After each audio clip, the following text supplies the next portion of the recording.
So, the second mark of existence is suffering. Famous quote from the Buddha. I have taught one thing and one thing only, suffering and the cessation of suffering. Now, what causes suffering is us. This is our fault. Why? Because we try to hold on to things, yet all things are impermanent. Now, perfect example to illustrate this point is to go back to that example of marriage, right? Remember that first phase of marriage is like the honeymoon phase, right? It's very carnal, right? There's a lot of sexual activity when you're first married.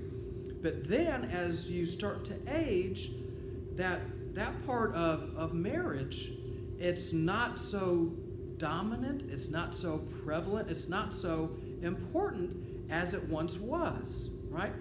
And if you fail to realize that, and if you try to hold on to that carnal aspect of the relationship, wow, you are headed for a very unhappy marriage. Just there to tell you. And another example for suffering, that it's our fault, right? Things, right? Things. Perfect example. Car, right? The first day that you get your car, whether it's new or new to you, right? You love that car and you wash it and you polish it. But we all know what's going to happen to that car.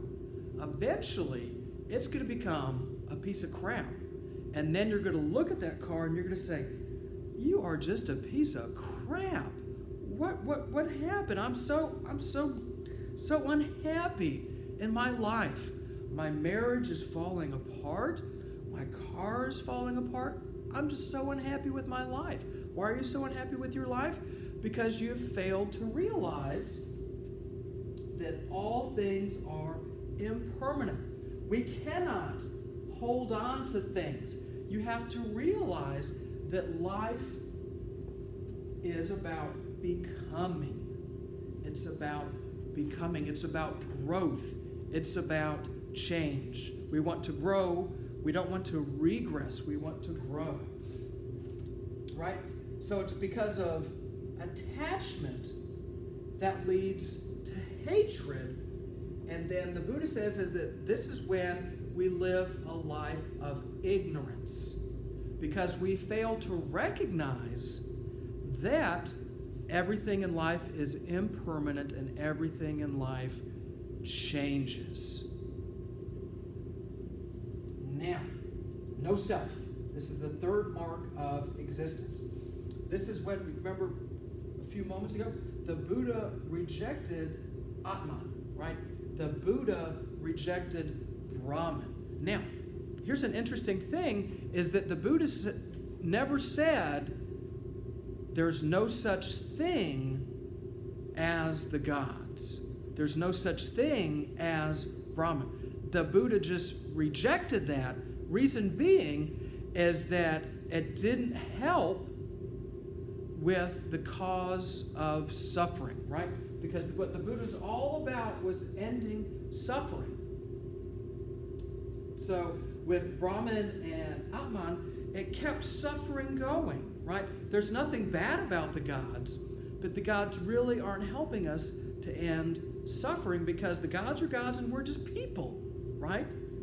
We're just people. We're just trying to get through the day and lead a happy life.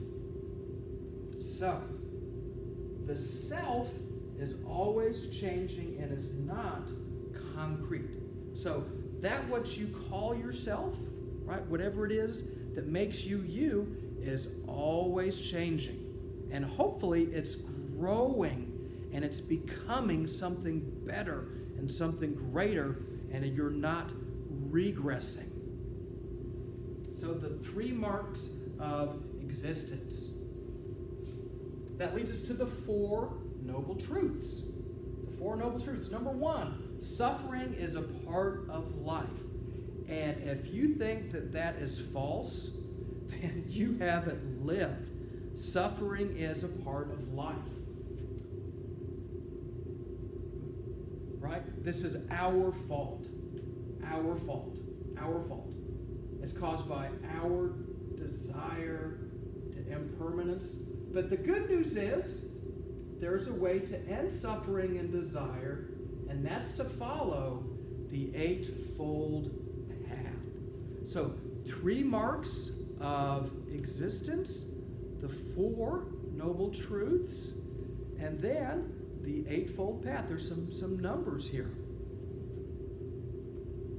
So this is the wheel, right? This is the Eightfold Path. Right view, right? To look at things knowing the truth. You have to have right intentions. You have to free your mind of evil. You have to have right speech. You're not supposed to go around saying things that are going to hurt others. So gossip, bad. Then we have to have right actions, work for the good of others, a right livelihood. We have to respect life. Right effort. Resist evil. Right concentration. We have to practice meditation. Now, interesting thing about Buddhism is that Buddhists do not pray. They meditate.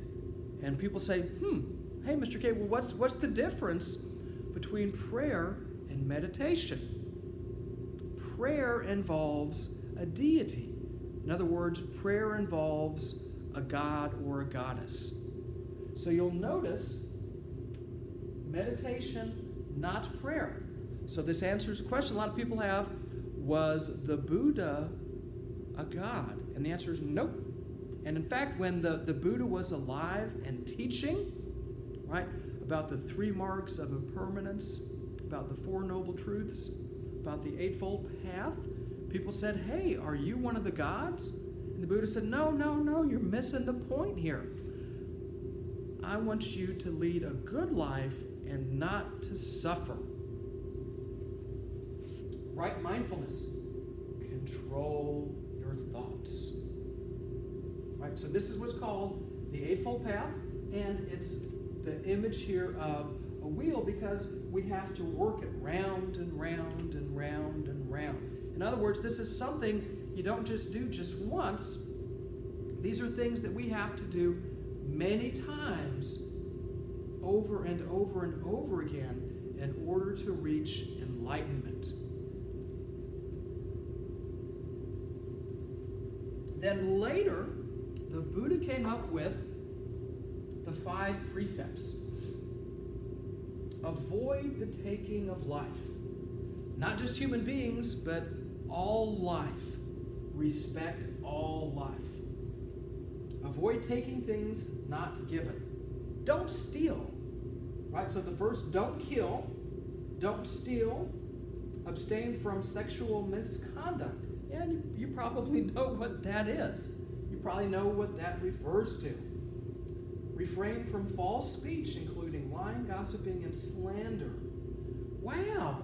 Yeah, so right now, a lot of people looking at the 5 precepts, they say, hey, Mr. K, these sound a lot like what I've heard called the 10 Commandments. Yeah, we see a lot of this, we see some overlapping here between 5 precepts and 10 Commandments. Now, does this mean that the Buddha was Jewish? No, not at all. These are just good, precepts. These are good things to do to avoid suffering. So if you think about it, right? Sexual misconduct. If you go around sleeping around with other people, hooking up, that's when you wake up in the morning and you roll in